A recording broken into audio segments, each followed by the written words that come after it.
Hello everyone, welcome to this platform of Intelligent Classes. Today we are going to start a new topic that is trigonometry. पिछले 7 lectures में हमने functions के बारे में पढ़ा था, जिसके अंदर मॉड्यूलस, इनइक्वालिटीज, लॉगरिथम के कुछ बेसिक क्वेश्चंस डिस्कस किए थे और आने वाले दिनों में हम उसके प्रैक्टिस क्वेश्चंस भी करेंगे। ठीक है, उसके बहुत सारे वीडियोस और भी अपलोड हो गए जिसके अंदर बहुत सारे प्रैक्टिस क्वेश्चंस हो गए ताकि आपको और कॉन्सेप्ट की क्लैरिटी मिले। ओके, तो अभी हम ट्रिग्नोमेट्री पे आते हैं। बेसिकली ट्रिग्नोमेट्री तो आप बहुत ही डिटेल में सीख चुके हो, है ना। क्लास 10th में ऐसा आपको लग रहा होगा, पर डेफिनेटली 11th 12th के अंदर जो सीखोगे वो बहुत ही डिटेल ट्रिग्नोमेट्री होगा, है ना। तो इसके हम 3 पार्ट में स्टडी करेंगे। वो कौन से 3 पार्ट है? पहला पार्ट है ट्रिगो आइडेंटिटीज। ट्रिगो आइडेंटिटीज के ऊपर हम क्वेश्चन करेंगे। दूसरा पार्ट है ट्रिगो फंक्शंस। ठीक है, ट्रिग्नोमेट्रिक फंक्शंस के बारे में बात करेंगे जिसके अंदर डोमेन, रेंज, उन सब का डिस्कशन होगा। फिर तीसरा पार्ट है सॉल्यूशन ऑफ ट्रायंगल। तो हम 3 अलग अलग पार्ट में पूरा ट्रिग्नोमेट्री कवर करेंगे। आज हम पहला पार्ट जो स्टार्ट करने वाले हैं वो है ट्रिग्नोमेट्रिक आइडेंटिटीज। ठीक है, चलो तो हम स्टार्ट करते हैं।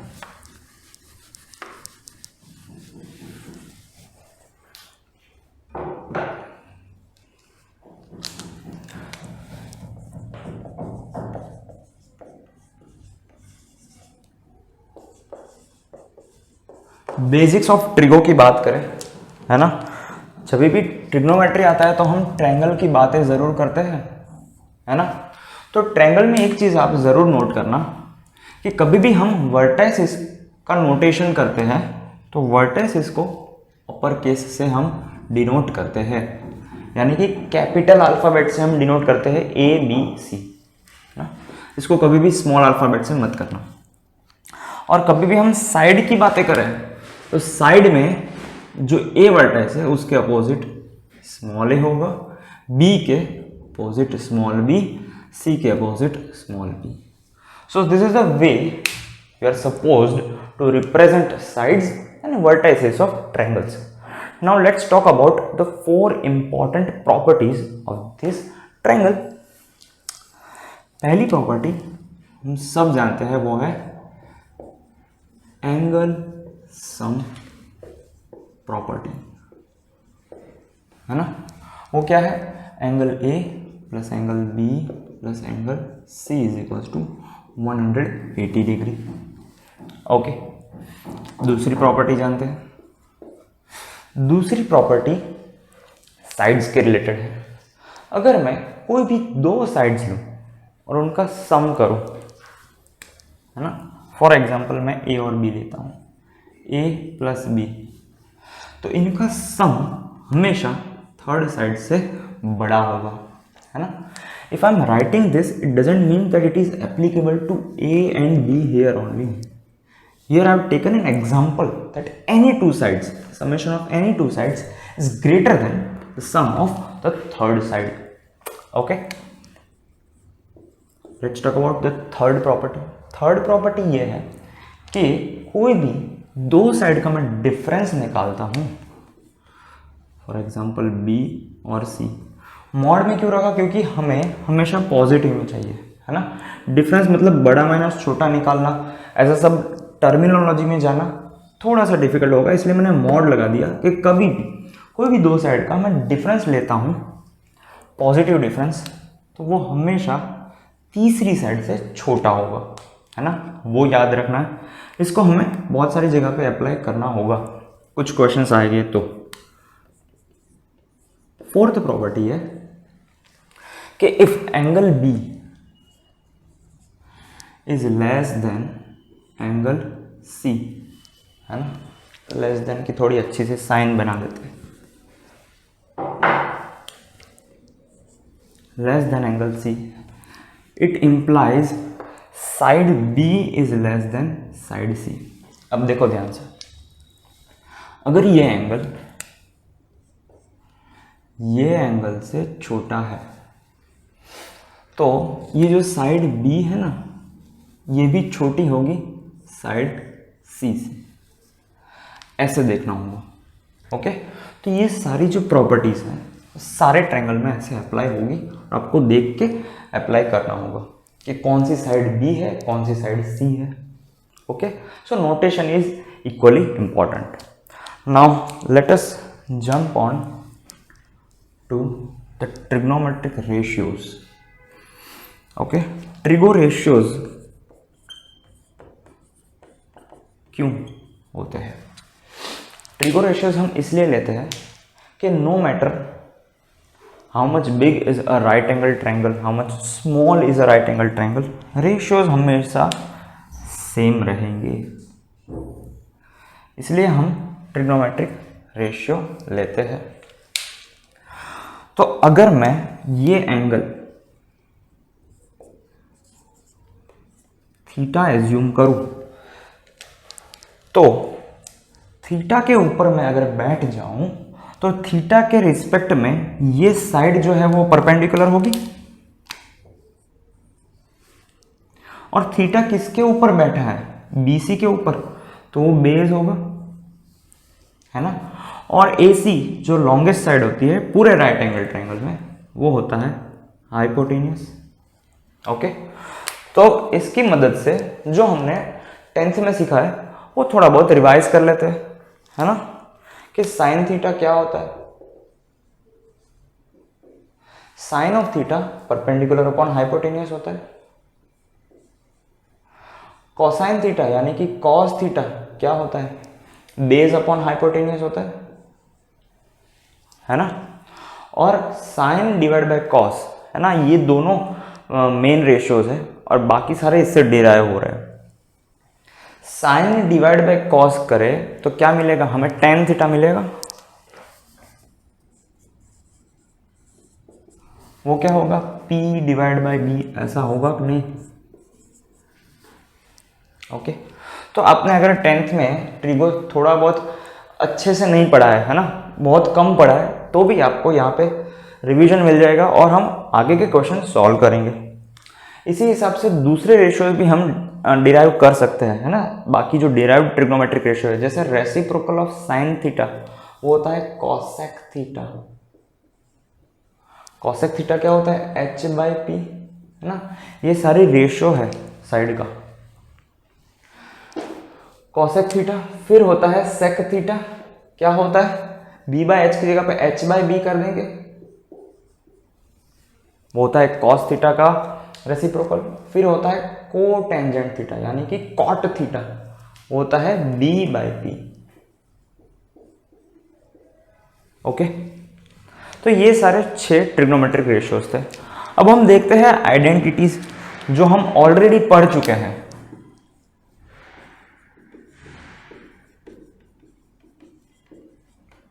जो बहुत ही इंपॉर्टेंट आइडेंटिटीज है। पहली और सबसे आसान आइडेंटिटी है वो है sine square theta plus cos square theta equal to 1, है ना। सर्कल की मदद से हम आगे देखेंगे कि ये ऐसा क्यों 1 होता है। दूसरी आइडेंटिटी है, अगर मैं इस आइडेंटिटी को कॉस स्क्वायर से डिवाइड कर दूं, है ना, कॉस स्क्वायर से डिवाइड कर दूं तो ये टेन स्क्वायर बन जाएगा, ये 1 बन जाएगा, और ये 1 डिवाइड बाय कॉस स्क्वायर यानी कि सेक स्क्वायर थीटा बन जाएगा। तो इस समय ये लिख सकता हूं 1 plus tan square theta is equal to sec square theta, है ना। और इससे मैं और एक चीज डिराइव कर सकता हूं which you need to understand because we are going to apply in many questions. देखो, sec square theta minus tan square theta,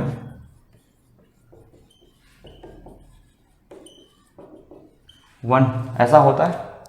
तो आपको ये नहीं लगता कि a square minus B square जैसा कुछ फॉर्म बन रहा है? तो a square minus B square क्या होता है? A plus b times a minus b, ये 1 होता है। और ये जरूर लिख लेना, इट इज क्वाइट इंपॉर्टेंट। इसके डायरेक्ट 1 मार्क के क्वेश्चंस भी आ सकते हैं। तो चलो हम थर्ड आइडेंटिटी पे जाए।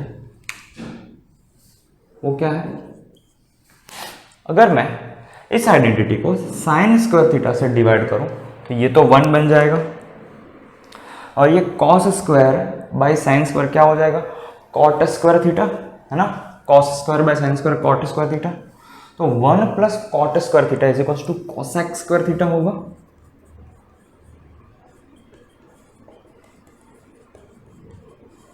Isn't it? This is 1 divide by sine. तो हमें तीसरी आइडेंटिटी मिल गई, ये पहली वाली, ये दूसरी, और this is the third one. Okay, जैसे हमने इसके अंदर से डिराइव किया था वैसे ही हम इसके अंदर से डिराइव कर सकते हैं। देखो, cosec theta minus cot theta times cosec theta plus cot theta equal to 1, ऐसा होगा। तो ये सारी आइडेंटिटीज और उसके कुछ फॉर्म्स जो इंपॉर्टेंट है, please make down, please write down. Okay, and we will proceed to questions.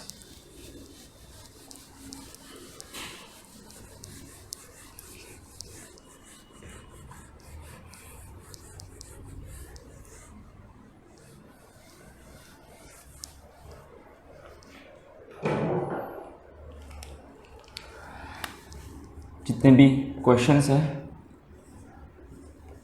Which angle A is between 0 to 90 degree, पहले हम ऐसे क्वेश्चंस सॉल्व करेंगे। तो क्वेश्चन लिखिए, cos A times cosec A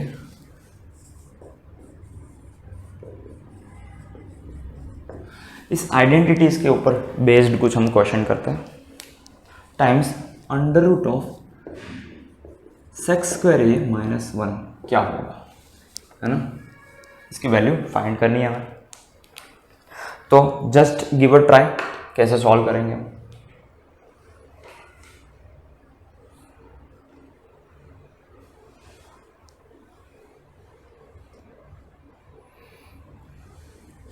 देखो, कॉस ए को मैं ऐसे ही रखूंगा और कॉसेक ए को नीचे साइन ए डाल सकता है कि नहीं। कॉसेक थीटा क्या होता है? साइन थीटा का रेसिप्रोकल होता है, तो मैंने इसको नीचे डाल दिया। और यहाँ से हमें क्या पता चलता है? सेक स्क्वायर थीटा माइनस 1 मतलब सेक स्क्वायर ए माइनस 1 टेन ए होगा, टेन स्क्वायर ए का रूट टेन ए होगा, तो मैं यहाँ पे टेन ए लिख दूंगा, इजंट इट। और ये कॉस ए बाय साइन ए वो क्या होता है? कॉट ए, तो कॉट ए इंटू टेन ए 1 होगा, क्योंकि ये दोनों एक दूसरे के रेसिप्रोकल है ना। तो इनका प्रोडक्ट 1 होगा, तो इसका आंसर आ गया 1। Quite easy, isn't it. चलो दूसरे क्वेश्चन पे जाते हैं।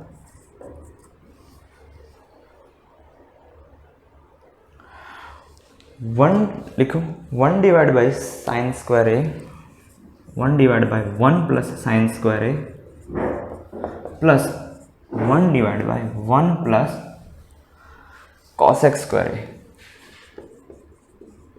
चलो इवैल्यूएट करो, जस्ट गिव अ ट्राई।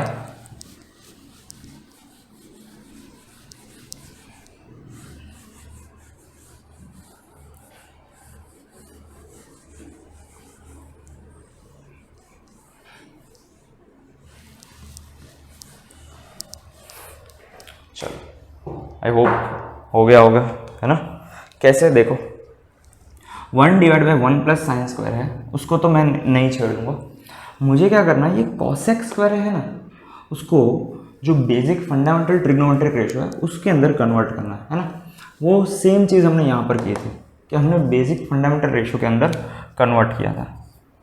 तो इसको तो मैं ऐसे ही रखूँगा, 1 divide by 1 plus sine square a plus 1 by 1 plus cosec square a को क्या लिखना होता है? 1 बाई साइन स्क्वायर, है ना। तो हम यहां से एलसीएम लेंगे तो क्या हमें मिलेगा? 1 by 1 plus sine square a plus sine square a plus 1 by sine square a, तो ये ऊपर चला जाएगा, है ना। तो 1 by 1 plus sine square a plus sine square a by sine square a plus 1। देखो डिनोमिनेटर सेम, ख़त्म, तो ऐड करो, तो इसका आंसर क्या आ जाएगा, 1 आ जाएगा। ऊपर भी 1 प्लस साइन स्क्वायर है, नीचे भी 1 प्लस साइन स्क्वायर है, कैंसिल होके आंसर आ जाएगा 1। ओके, चलो हम नेक्स्ट क्वेश्चन पे बढ़ते हैं।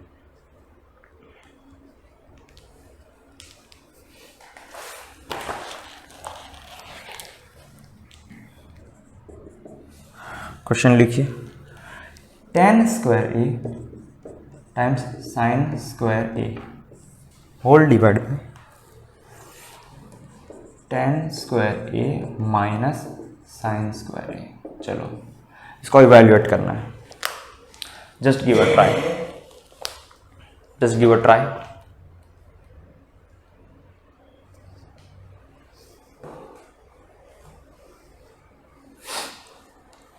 बहुत ही इजी क्वेश्चन है, खाली आइडेंटिटीज ही हमें लगानी है। कैसे लगाएंगे, देखो ये जो ऊपर दिख रहा है ना tan स्क्वायर है, उसको हम क्या लिख सकते हैं, हमें पता है 1 plus tan square is equal to sec square a होता है, तो tan square is equal to sec square A minus 1 होगा कि नहीं।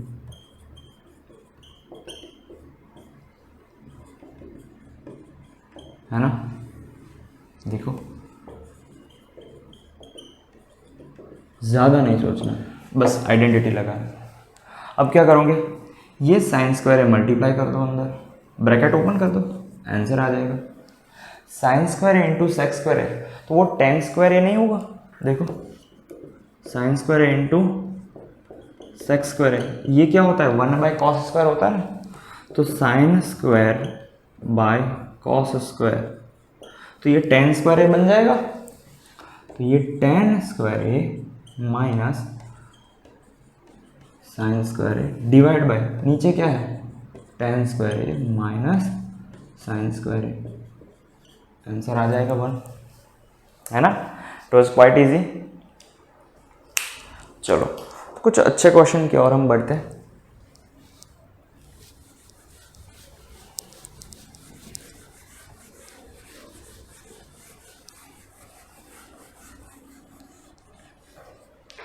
नेक्स्ट क्वेश्चन देखो,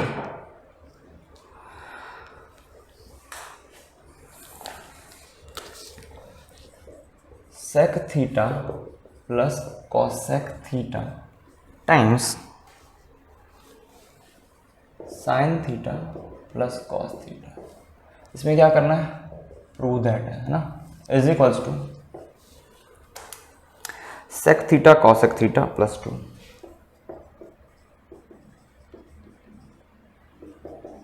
चलो just give a try, it's quite easy question. दो ही चीज़ हमने अब तक करते आ रहे हैं, एक चीज़ हम आइडेंटिटी में कन्वर्ट करते आ रहे हैं, दूसरी चीज़ जो कॉसेक और सेक ऐसे सब है उसको मेन ट्रिग्नोमेट्रिक रेशियोज के अंदर हम कन्वर्ट करते आ रहे हैं ना। हमने दो ही चीज़ सीखी है और आगे हम बाकी के कॉन्सेप्ट्स भी सीखेंगे। तो सेम कॉन्सेप्ट हमें यहाँ पे अप्लाई करना होगा। अगर हम लेफ्ट हैंड साइड की बात करें तो ये जो सेक थीटा और कॉसेक थीटा है उसको क्यों ना हम कन्वर्ट कर दें साइन और कॉस में, तो 1 by cos theta plus 1 by sine theta times sine theta plus cos theta, ऐसा लिख सकते हैं। ओके, तो ये यहाँ से हम एलसीएम लेंगे तो ऐसा आ जाएगा sign theta plus cos theta, और ये sign theta plus cos theta है तो ये होल स्क्वायर हो जाएगा, है ना, नीचे sine theta times cos theta.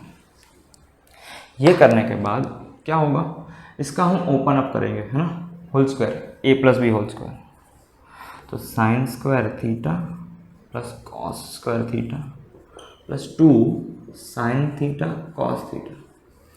अब एक बात बताओ, आपको ये हिंट कैसे मिली कि इसको ओपन अप करना है? ध्यान से सुनना, मुझे ओपन ये करना है, मुझे उस पॉइंट से हिंट मिली कि मुझे प्रूव क्या करना है। मुझे प्रूव जो करना है उसके अंदर 2 आ रहा है, व्हाट डज इट मीन कि कुछ ऐड होके 2 आ रहा है। अदरवाइज इसको मैं ओपन अप करूँ तो a plus B whole square के फॉर्मूला में a square plus 2ab plus B square आता है। तो इसकी मिडिल टर्म मुझे एक हिंट दे रही है कि मिडिल टर्म का कुछ हम यहाँ पे बता सकते हैं, इसलिए मुझे पता चला। तो सेम आएगा साइन थीटा कॉस थीटा, है ना। तो इससे हमें क्या पता चला, sign square theta plus cos square theta वो तो 1 हो जाएगा। तो ये 1 divide by sine theta cos theta plus 2, क्योंकि साइन थीटा कॉस थीटा यहाँ पे कैंसिल हो जाएगा। तो 1 divide by sine theta into cos theta क्या होता है, 1 बाय साइन थीटा कितना होता है कॉसेक थीटा, और कॉस 1 बाय कॉस थीटा होता है सेक थीटा। तो हम यहाँ से लिख सकते हैं RHS, है ना। राइट हैंड साइड प्रूव हो गया। देखो 1 by sine theta cos theta क्या होगा, sec theta cosec theta plus 2, hence proved, isn't it. तो इससे हम ऐसा क्वेश्चंस प्रूव कर सकते हैं। ओके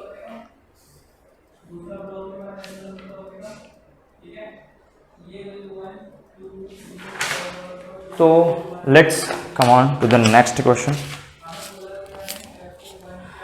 और ये एक अच्छा क्वेश्चन होगा, है ना।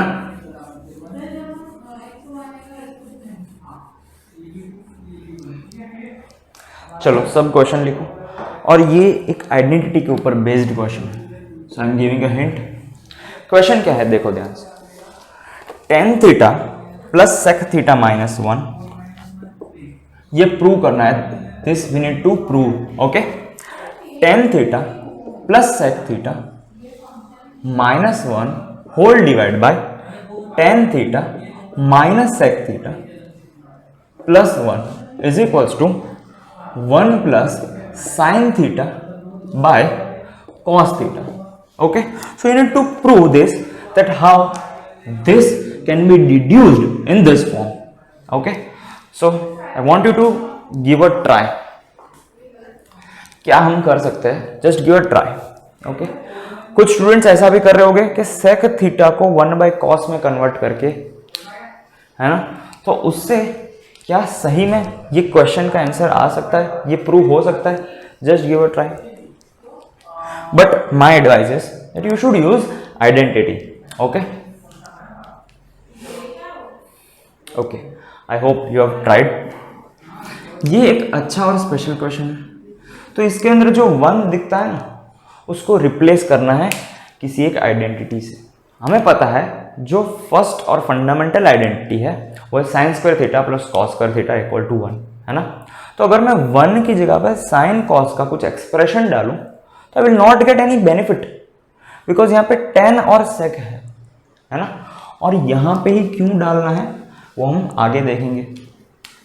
हमें पता है 1 plus tan square theta is equal to sec square theta. तो sec square theta minus tan square theta 1 होता है कि नहीं, तो मैं वो यहाँ पे रखूंगा। क्यों, देखो जरा, we are solving LHS, sec square theta minus tan square theta, okay. नीचे आएगा सेम, कुछ स्टूडेंट्स नीचे भी रिप्लेस कर देंगे, तो ऐसा मत करना, है ना। देखो ध्यान से, sec square theta minus tan square theta, ये a square minus B square जैसा फॉर्म दिख रहा है कि नहीं, हमने ऐसा कुछ प्रूव किया था। और हमने जानबूझ के यहाँ पे क्यों रखा, क्योंकि ऐसा ही सेम टर्म यहाँ पर है ना। अगर हम इसको एक्सपांड करें a square minus B square वाले फॉर्मूला से, जो हमने पहले ही देख के रखा था, तो ये tan theta plus sec theta minus, मैं इसको ऐसा लिख सकता हूँ, sec theta plus tan theta times sec theta minus tan theta, है ना, whole divide by tan theta minus sec theta plus 1, okay. तो अभी आपको पता चल गया होगा कि मैंने जानबूझ के यहाँ पे 1 की जगह पे यहाँ पे ये फॉर्म क्यों रखा sec square theta minus tan square theta? Okay, क्योंकि मुझे ये कॉमन दिखाई दे रहा है sec theta plus tan theta, है ना। और अगर आप ये चीज़ कॉमन निकालोगे then you may get your answer. देखो ध्यान से कैसे, अगर मैं tan theta plus sec theta common निकालता हूं, tan theta plus sec theta, अब tan theta plus sec theta बोलो या फिर sec theta plus tan theta बोलो, कोई फर्क थोड़ी पड़ता है ना। ए प्लस बी और ए माइनस बी इक्वल ही होते, तो यहां पे तो वन आ गया, फिर यहाँ पे माइनस में मैं ब्रैकेट बनाऊंगा क्योंकि ये ब्रैकेट है ना। माइनस में ब्रैकेट में sec theta minus tan theta ही बचा, क्योंकि ये ब्रैकेट तो मैंने कॉमन निकाल लिया है। होल डिवाइड बाय क्या बचेगा, tan theta minus sec theta plus one, ऐसा बचेगा। तो tan theta plus sec theta ऐसे मैंने निकाल लिया, और इसको मैं ब्रैकेट को, ये वाले ब्रैकेट को ओपन करूंगा, one minus sec theta plus tan theta, और नीचे देखो क्या है, one minus sec theta plus tan theta. देखो मैंने इन तीन टर्म्स को रीअरेंज ही किया है, क्यों, क्योंकि मुझे इसके अंदर वो सारे टर्म्स दिख रहा है, और क्योंकि मैं ये कैंसिल कर सकता हूं क्योंकि सेम है ना। तो हमारा आंसर अब दूर नहीं, कैसे, हमें इसको ही, इस एक्सप्रेशन को ही खाली इवेल्युएट करना होगा, थोड़ा बहुत सिंप्लीफाई करें तो हो जाएगा। देखो हमें क्या चाहिए, साइन और कॉस में चाहिए। कभी ऐसे क्वेश्चन भी आ सकते हैं कि साइन कॉस की जगह पे इसमें घुमा के दे दे, है ना, तो इससे भी आप डायरेक्ट कर सकते हो। टेन और सेक, इसको sine theta by cos theta plus one by cos theta, तो आ गया ना आंसर हमारा, one plus sine theta by cos theta. Okay, so it was on based on identity, है ना, क्योंकि हमें आइडेंटिटीज तो सारी पता है, पर वन के जगह पे जो आइडेंटिटी डालता है वही ऐसे क्वेश्चंस को इजीली सॉल्व कर पाता है ना। So let's come on next question, let's proceed to the another question, let's again prove that.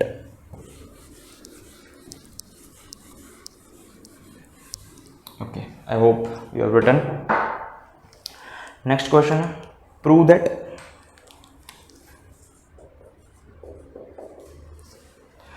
One plus sine alpha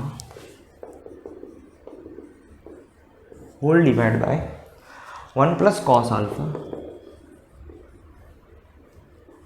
times one plus sec alpha whole divide by one plus cosec alpha is equals to tan alpha. ठीक है, this we are suppose to prove कि ये कैसे आएगा। तो हम same चीज़ apply करेंगे, है ना। पहले हमें क्या देखना होता है कि जो साइन और कॉस अगर आ रहे हैं तो सेक कॉसेक को उसके टर्म्स में कन्वर्ट कर दे तो क्या आंसर आ जाएगा, बस हमें वो पहले देखना होता है। और कभी भी ये सेक और टेन आए तो हमें आइडेंटिटीज़ को ज़रूर याद करना होगा, है ना। तो कब आइडेंटिटीज़ लगानी है, कब रेसिप्रोकल्स लगाने हैं, वो हमें पता होना चाहिए। So just give a try to this question.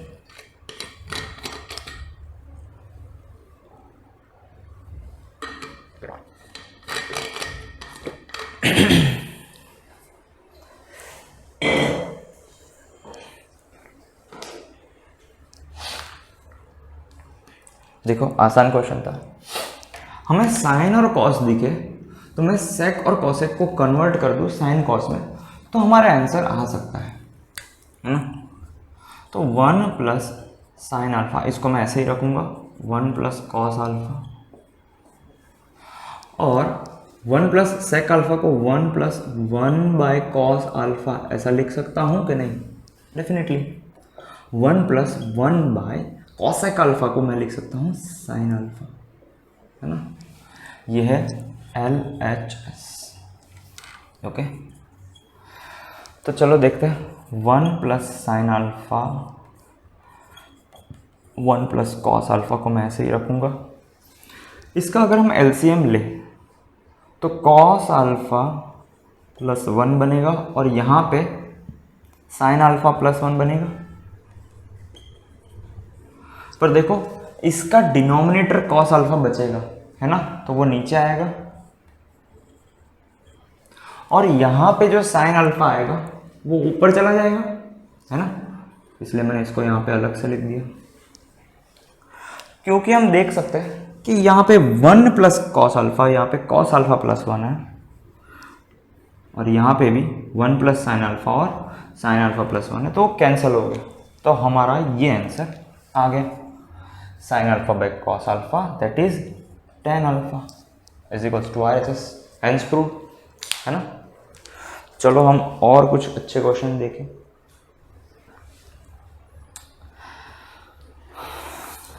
लिखिए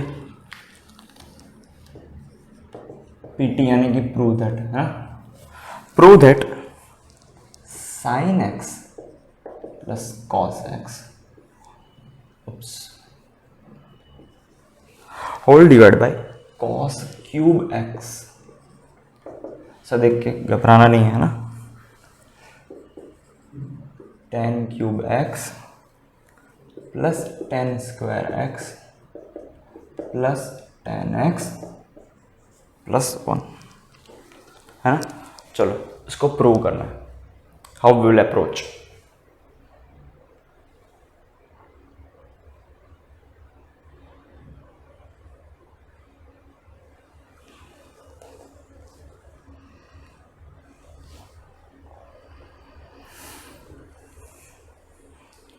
इसमें आइडेंटिटी और रेसिप्रोकल दोनों का यूज करना होगा, है ना।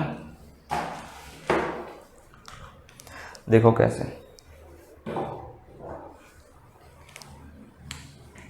अगर मैं LHS को कंसीडर करूं,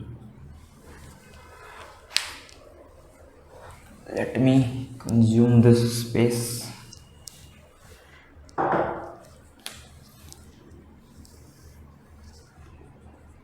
अगर मैं LHS को कंसिडर करता हूँ और sine x bye cos cube x plus cos x bye cos cube x ऐसा पहले लिखता हूँ, है ना। फर्स्ट आता है sine x bye cos cube x plus cos x bye cos cube x क्या होगा, 1 बाय कॉस स्क्वायर एक्स होगा, है ना। डायरेक्ट लिख रहा हूँ।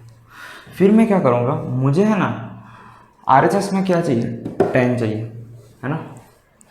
तो मैं इसको तो बाद में मैं tan बनाने का सोचूंगा, पर यहाँ पे साइन और कॉस दिख रहा है तो मैं यहाँ से कुछ tan बना सकता हूँ।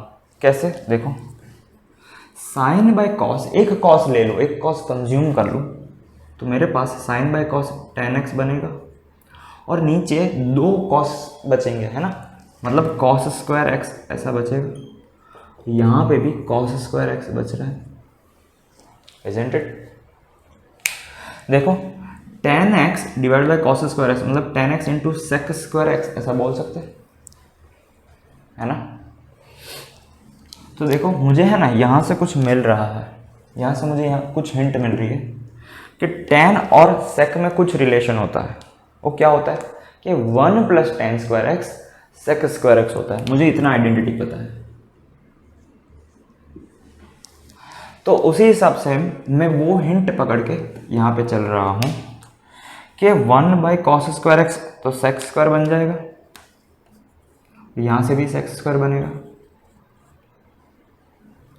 tan x into sec square x, क्योंकि ये नीचे कॉस स्क्वायर एक्स और यहाँ पे भी 1 बाय कॉस स्क्वायर एक्स क्या होगा, सेक स्क्वायर एक्स होगा, है ना। अब ये मत करना कि इसको कॉमन निकालना फिर वापस मल्टीप्लाई करना, ऐसा नहीं करना। हमें खाली इतना ही देखना होता है हर एक स्टेप में कि what we are doing and what we want, है ना। हमें चाहिए क्या, 1 प्लस tan स्क्वायर एक्स ही चाहिए। यहाँ पे 2 टर्म्स, ये 2 टर्म्स का तो हम सोचेंगे, पर ये तो डेफिनेटली चाहिए। तो वो यहाँ से हमें डायरेक्टली आता हुआ नजर आ रहा है ना। Sec square x 1 plus tan square x देता है ज़रूर, तो क्यों ना जितने भी सेक्स स्क्वायर एक्स दिख रहे हैं उसको 10x में कन्वर्ट कर दें। चलो कर देते हैं। 10x into 1 plus 10 square x ऐसा होगा। सेक्स स्क्वायर एक्स को कन्वर्ट कर दिया, फिर सेक्स स्क्वायर एक्स को यहाँ पे भी 1 प्लस 10 स्क्वायर एक्स बन गया। तो मुझे यहाँ से 2 टर्म तो मिल गई, तो ये 2 टर्म यहाँ से मिल जाएगी बाकी की। देखो मल्टीप्लाई कर दो तो RHS मिल जाएगा, है ना। It was easy. Plus 1 plus 10 square x, है ना। देखो चारों 4 टर्म मिल गए। अब हम रीअरेंज करेंगे और हमें RHS मिल जाएगा। So that's not a big problem. चलो हम नेक्स्ट क्वेश्चन पे देखते हैं। चलो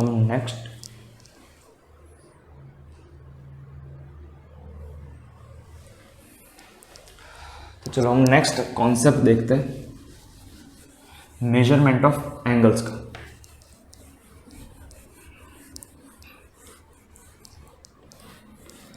हमने एक बेसिक प्रॉपर्टीज तो नहीं कह सकते, वैसे बेसिक आइडेंटिटीज देखने के लिए, आइडेंटिटीज कहाँ पे कौन सा एंगल रेसिप्रोकल लेना है, वो सब देखने के लिए हमने कुछ क्वेश्चंस किए, है ना। और इन क्वेश्चंस की मदद से हमारे कॉन्सेप्ट बूस्ट हो सकते हैं। तो अब हम एंगल मेजरमेंट पे आ जाते हैं।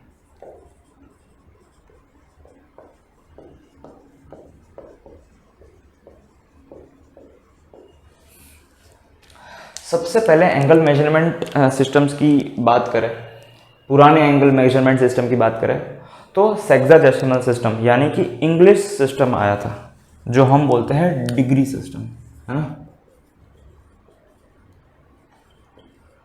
डिग्री के अंदर हमें मेजर करना होता है कोई भी एंगल, और वो कैसे करना होता है, क्या होता है, वो हम देखते हैं। कोई भी रे मैं बनाऊं, है ना, कोई भी मैं रे बनाऊं तो इसको बोलते हैं इनिशियल साइड। यहाँ से मैं इनिशिएट कर रहा हूँ क्या, इस रे का रोटेशन। अगर मैं इस रे को clockwise rotate anti clockwise rotate करता हूँ, है ना, इस डायरेक्शन में, तो एक दूसरी रे बनेगी।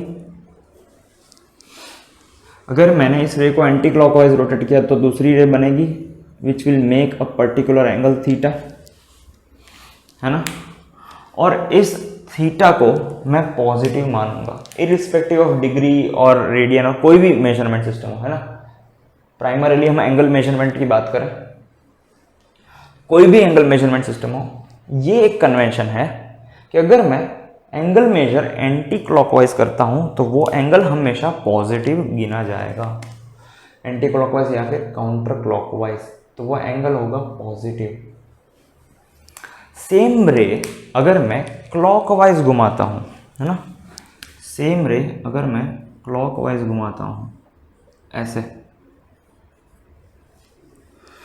तो ये एंगल जो है अल्फा, इसको मैंने कैसे घुमाया, क्लॉकवाइज, तो थीटा जो होगा ना वो पॉजिटिव होगा क्योंकि इसको काउंटर क्लॉकवाइज घुमाया, और ये अल्फा जो होगा वो मैंने क्लॉकवाइज घुमाया तो वो नेगेटिव कंसीडर किया जाएगा। ओके, तो ये खाली एक साइन कन्वेंशन है। ओके, नेगेटिव एंगल्स ऐसे आप फील मत ले लेना, ये हमें खाली साइन दिखाता है कि किस साइड हमने ये रे घुमाई है। ओके, तो ये साइन कन्वेंशन आपको याद रखने होंगे। ओके, और ये हमेशा हम फॉलो करेंगे। ओके, सारे मेजरमेंट सिस्टम में, सारे एंगल मेजरमेंट सिस्टम में, जब कितने भी सीख लो आप। ये हमने देख लिया, उसके बाद हम डिग्री का देखते हैं, जो इंग्लिश सिस्टम की मैं बात कर रहा था। ओके, ये बहुत छोटा कॉन्सेप्ट था पर इम्पॉर्टेंट था। डिग्री की बात करें तो जो अंग्रेज़ों ने कॉन्सेप्ट रखा, इंग्लिश लोगों ने कॉन्सेप्ट जो रखा, उन्होंने क्या बोला कि जो राइट एंगल ट्रायंगल है, क्योंकि ट्रिग्नोमेट्री की बात करें तो राइट एंगल तो आएगा ही, तो एक राइट एंगल जो राइट एंगल है उसको है ना 90 पार्ट्स में डिवाइड करना है हमें, ऐसा बोला। यानी कि मैं एक राइट एंगल बनाऊं ऐसे, और उसको 90 इक्वल पार्ट्स में मैं डिवाइड करूं, छोटे छोटे ऐसे हो गए, ये तो काफ़ी बड़े हैं वैसे। हर एक पार्टीशन होगा 1 डिग्री का angle. This is the definition of 1 degree, है ना। 90 पार्ट्स में जब मैं राइट एंगल को डिवाइड करूंगा तो वो होगा 90 डिग्री, और हर एक पार्ट होगा 1 डिग्री।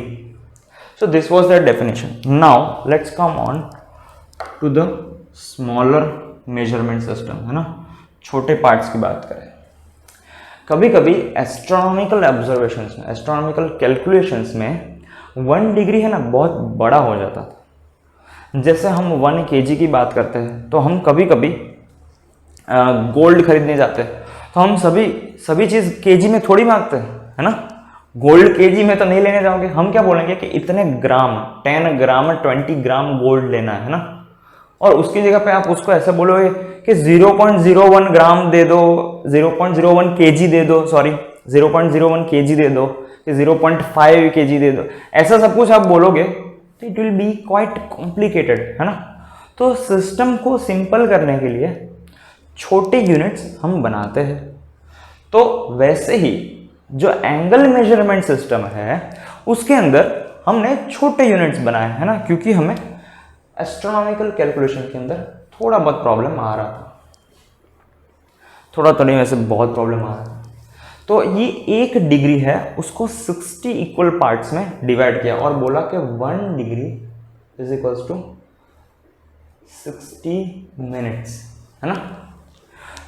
तो इसको मैं 60 इक्वल पार्ट्स में डिवाइड करूँ तो एक एक पार्ट का जो नाम होगा वो होगा 1 मिनट, है ना।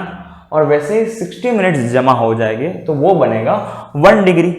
वैसे ही और एक छोटा यूनिट बना कि 1 मिनट विल बी 60 सेकंड्स, है ना।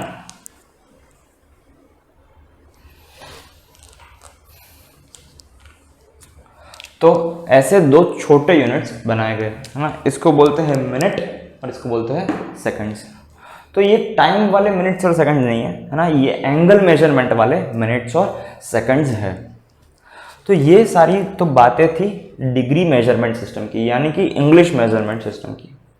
अब हम बात करते हैं रेडियंस की, है ना, जो सर्कुलर मेजरमेंट सिस्टम है। एक फ्रेंच सिस्टम भी है जो आईआईटी में उसके क्वेश्चंस नहीं पूछे जाते हैं, है ना। फ्रेंच मेजरमेंट सिस्टम का जो ग्रेड में मेजर करते हैं वो एक राइट एंगल को 100 पार्ट्स में इक्वल करते हैं, वो देखने की ज़रूरत है नहीं। हम डायरेक्टली क्या करेंगे, रेडियन मेजरमेंट सिस्टम पर आ जाएंगे कि उसकी ज़रूरत क्यों पड़ी। क्योंकि हम प्रोटेक्टर का यूज़ करते थे यहाँ पर, याद आया, तो उसमें बहुत छोटे छोटे एंगल रहते थे, 180 डिग्री, या फिर 2 प्रोटेक्टर ऊपर नीचे कर दो तो ज़्यादा से ज़्यादा क्या बनेगा, 360 डिग्री बनेगा, है ना। तो जो बड़े बड़े एंगल थे, कंपाउंड एंगल थे, उसको मेजर करने में दिक्कत आ रही थी, उसको जनरलाइज करने में दिक्कत आ रही थी। तो एक नया मेजरमेंट सिस्टम बना, वो है सर्कुलर मेजरमेंट सिस्टम, है ना, जिसके अंदर सर्कल की मदद से हम मेजर करते हैं। Circular measurement.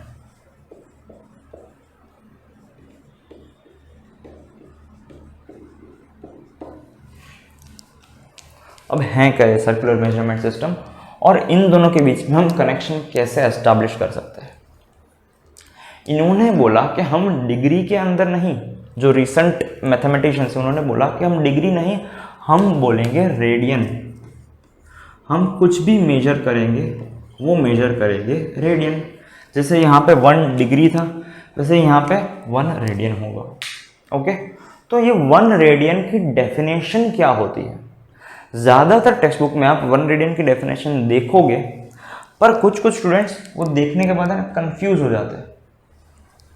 तो वो कंफ्यूजन ना हो इसलिए हम उस डेफिनेशन को भी समझेंगे।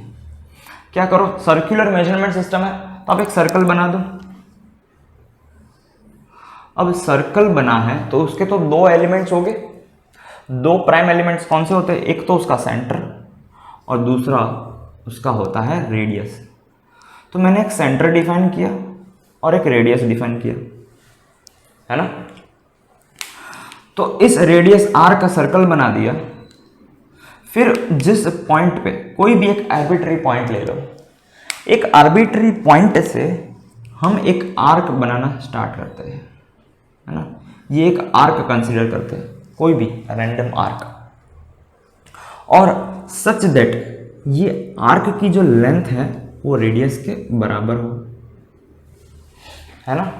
और ये पॉइंट ज्वाइन कर देते हैं, ये आर्क का एंड पॉइंट किससे ज्वाइन कर देते हैं, सर्कल के सेंटर से। तो ऐसा एक सेक्टर बन जाएगा, है ना। तो ये जो सेक्टर बना सर्कल का, है ना, इस आर्क की मदद से, वो एंगल होगा 1 रेडियन, है ना। सी यानी कि रेडियन, यहाँ पे हम डिग्री का सिंबल लिखते थे, सी यानी कि रेडियन का सिंबल। क्या किया मैंने, 1 radian angle is defined such that if we make a circle of radius r and an arc length of that same radius r, then the angle inscribed by making that sector is 1 radian. Okay, तो ये हो गई 1 radian की definition कि कोई भी कितना भी बड़ा सर्कल ले लो, ये 1 रेडियन उसके अंदर बन ही जाएगा। अब हम एक रिलेशनशिप एस्टैब्लिश करते हैं डिग्री और रेडियन में, क्योंकि हम कन्वर्जन तो करना होगा हमें रियल लाइफ में, या फिर बहुत सारे प्रॉब्लम्स में भी ऐसे कन्वर्जन वाले आ जाते हैं। ओके, तो हमने x में से एक चीज़ देखी कि जैसे जैसे ये एंगल थीटा बढ़ाते जा रहे हैं, ये आर्क लेंथ बढ़ती जाएगी बढ़ती जाएगी बढ़ती जाएगी, है ना। अगर मैं ये एंगल बढ़ा दूँ तो ये आर्क लेंथ बढ़ जाएगी। इससे हमें क्या सीखने को मिला, देखो ध्यान से, इससे हमें ये सीखने को मिला कि theta is directly proportional to L. θ1 by θ2 is equals to L1 by L2, ऐसा लिख सकते हैं। तो मैं θ1 यानी कि कोई भी एक एंगल ले रहा हूँ रेडियन के अंदर, 1 रेडियन, है ना, जिसका लेंथ है r। दूसरा जो एंगल ले रहा हूँ वो मैं डिग्री के अंदर लूँगा। क्यों, क्योंकि मुझे रेडियन और डिग्री के बीच में रिलेशन चाहिए। तो मैं पूरा एंगल लूँगा, कितना होता है 360 डिग्री होता है एक सर्कल, तो मैंने ये लिया 360 डिग्री। और L2 उसका आर्क लेंथ कितना होगा, सरकमफ्रेंस होगा, पूरा मैंने लेंथ ले लिया, तो ये हो गया 2 पाई r। अगर हम इसको इवेल्युएट करें तो क्या होगा, आर आर कैंसिल हो जाएगा, और अगर हम क्रॉस मल्टीप्लाई करें तो क्या मिलेगा हमें, 2 पाई रेडियन 1 से मल्टीप्लाई हो जाएगा इज इक्वल्स टू 360 डिग्री, ऐसा मिलेगा कि नहीं। देखो, तो इससे हमें एक कन्वर्जन फैक्टर मिला कि 2 पाई रेडियन होता है 360 डिग्री। तो चलो अब इसको हम बहुत सारे रेशियोज इसके अंदर से डिराइव करते हैं। एक ही कन्वर्जन फैक्टर से हम बहुत सारे रेशियो डिवाइड करेंगे। पहला हमें ये मिला कि 2 pi radian is equal to 360 degree होता है। दूसरा, अगर मैं 2 dividing 2 on both the sides करूँ तो ये पाई हो जाएगा, तो ये 180 डिग्री हो जाएगा, है ना। थर्ड कौन सा होगा, पाई बाय 2, इसको डिवाइड बाय 2 करूँ और तो पाई बाय 2 रेडियन 90 डिग्री हो जाएगा, है ना, इसलिए हम पाई बाय 2 रेडियन बोलते हैं 90 डिग्री को। फोर्थ, मैं और डिवाइड बाय 2 कर रहा हूँ, तो पाई बाय 4 रेडियन कितना हो जाएगा, 45 डिग्री हो जाएगा, है ना। और इस इक्वेशन को, ये थर्ड वाला जो है, जो कन्वर्जन हमने डिराइव किया, उसको डिवाइड बाय 3 करता हूँ, तो यहाँ पे 3 2 6 हो जाएगा, और यहाँ पे डिवाइड बाय 3 कितना होगा, 30 होगा। तो पाई बाय 6 रेडियन कितना होगा, 30 डिग्री होगा, है ना। और अगर मैं इसको डिवाइड बाय 3 करता हूँ 2 को, एक बार मैंने 6 से किया, इसमें से भी कर सकते हैं, इसको मैंने एक बार 6 से डिवाइड किया, एक बार मैंने 2 से डिवाइड किया, एक बार मैं 3 से डिवाइड करके देखता हूँ, है ना। तो क्या होगा, वो 60 डिग्री होगा। इतने तो आपको याद होने ही चाहिए। इन एडिशन टू दिस, अगर मैं इसको 3 से मल्टीप्लाई करता हूँ, है ना, तो मुझे क्या मिलेगा, देखो 3π/2 रेडियन कितना होगा, 270 डिग्री। तो ये 6 से 7 जो एंगल है कन्वर्जन, उससे हमें एक स्टैंडर्ड वैल्यूज का पता चला है। तो ये 7 वैल्यू आपको याद होनी चाहिए। और in addition to this we should remember the conversion factor. कैसे, ये सबसे सिंपल होगा। कैसे, pi radian is equals to 180 degree होता है, तो 1 रेडियन इज इक्वल्स टू 180/पाई होता है। अगर पाई रेडियन 180 डिग्री होता है तो 1 रेडियन कितना होगा, 180/पाई होगा। 1 रेडियन इतना डिग्री,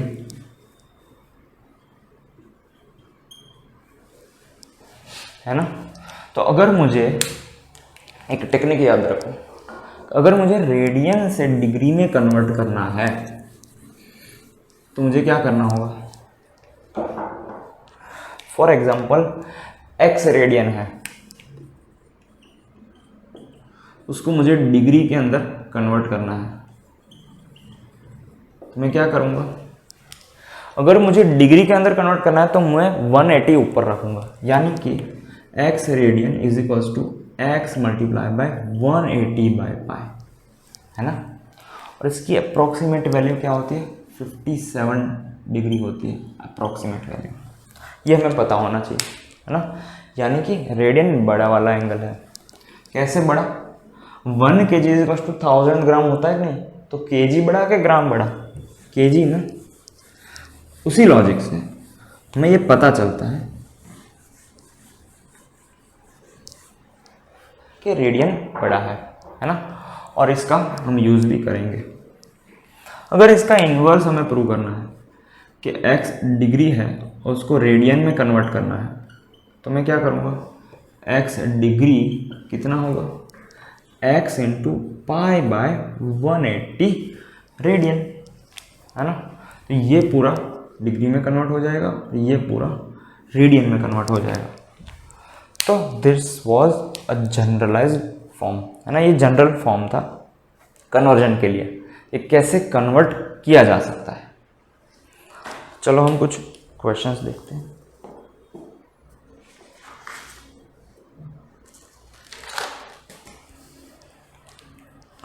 और तो और हमने एक चीज़ प्रूव की थी, वो ये थी कि theta is directly proportional to L, है ना।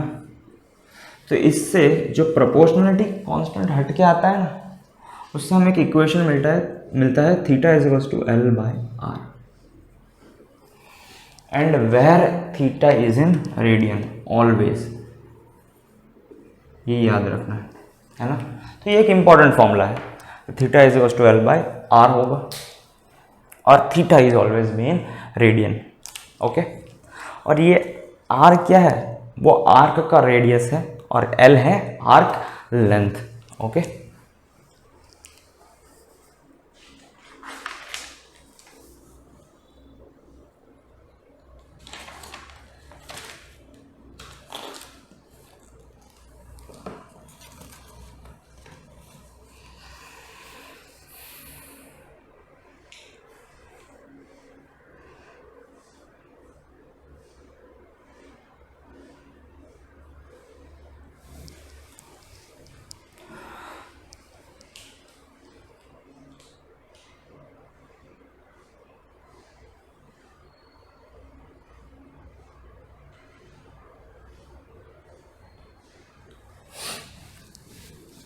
चलो कुछ हम प्रैक्टिस करते हैं इन फॉर्मूले की कि कैसे हम किसको कन्वर्ट कर सकते हैं। Okay, convert in degree. अगर मैं कोई रेडियन में एंगल दूं और उसको डिग्री में कन्वर्ट करना है तो कैसे करना होगा? π/12 रेडियन है तो उसको डिग्री में हम कैसे कन्वर्ट करेंगे? देखो ध्यान से, हमने क्या देखा था, अगर मुझे डिग्री में चाहिए तो मैं हमेशा क्या रखूंगा? ऊपर 180 ऊपर रखूंगा। तो उस नंबर को मल्टीप्लाई कर देना होगा 180/π से। तो ये जो आंसर आ जाएगा वो हमारा आंसर आएगा डिग्री में, है ना। तो पाई से पाई कैंसिल हो जाएगा और 180 डिवाइड बाई 12 करें तो 12 1 सा 12 और 12 क्या होगा? 6 3 सा 18 और 6 2 सा 12, ये होगा 15 डिग्री, है ना। तो π/12 रेडियन होता है 15 डिग्री। ओके, एक क्वेश्चन करते हैं डिग्री से लेके रेडियन में। मैं ऐसा क्वेश्चन दूं, कन्वर्ट इन रेडियन, है ना, डिग्री में दिया हो, यानी कि 1800 डिग्री ऐसा दिया गया हो और मुझे इसको रेडियन में कन्वर्ट करना है। तो मुझे क्या करना है? मुझे सिंपली फॉर्मूला यूज करना है कि अगर मुझे कुछ भी डिग्री में दिया गया है और मुझे रेडियन में चाहिए तो मैं क्या करूंगा? पाई को ऊपर रखूंगा और पाई को ऊपर रखने से हमें ये फॉर्मूला याद रह जाता है। तो मैं क्या करूंगा? 1800 इंटू π/180। तो ये जो कैलकुलेशन का आंसर होगा वो हमारे पास रेडियन में होगा, सी यानी कि रेडियन, है ना। तो ये 0 और ये 0 गया, 18 1 जा 18 10 जा 180। तो आंसर आ गया 10 पाई रेडियन, है ना। तो ये एक बेसिक क्वेश्चन था जिसकी मदद से हमने देखा कि ये जो जनरलाइज्ड फॉर्मूला है उसको यूज कैसे करते हैं डिग्री टू रेडियन और रेडियन टू डिग्री में। अब हम एक प्रैक्टिकल क्वेश्चन देखेंगे कि हम ये पूरा कॉन्सेप्ट कैसे यूज कर सकते हैं, है ना। तो सभी लोग क्वेश्चन लिखो। क्वेश्चन क्या है?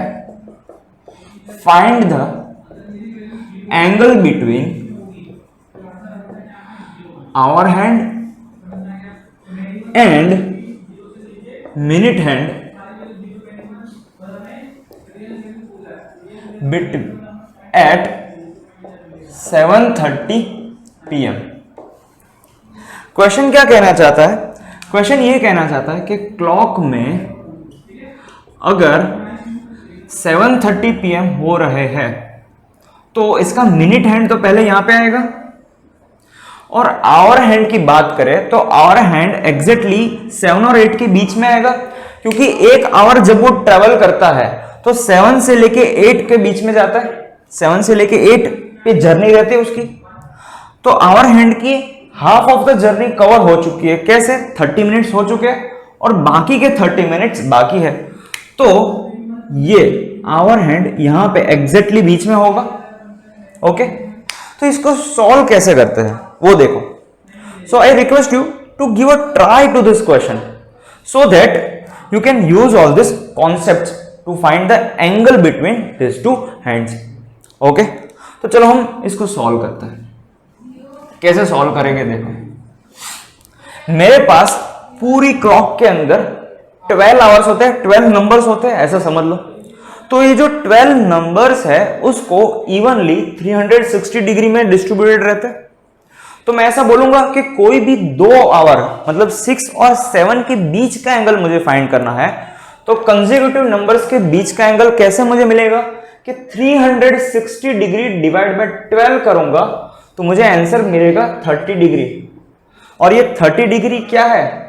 Angle between 6 and 7। ओके, तो इतना एंगल तो हमें मिल गया, बाकी का एंगल हम कैसे फाइंड करेंगे? देखो ध्यान से, हमने ये तो देख लिया कि 6 और 7 के बीच का 30 डिग्री है, पर 7 से 8 का भी 30 डिग्री होगा। तो ये इसने अगर half of the journey travel की है तो यहां पे हम पॉइंट ले ले O और A, है ना। तो एंगल बिटवीन 7 एंड OA वो कितना होगा, 30 डिग्री डिवाइड बाय 2 आधा होगा 15 डिग्री, क्योंकि ये तो पूरा होता है और ये इतना आधा।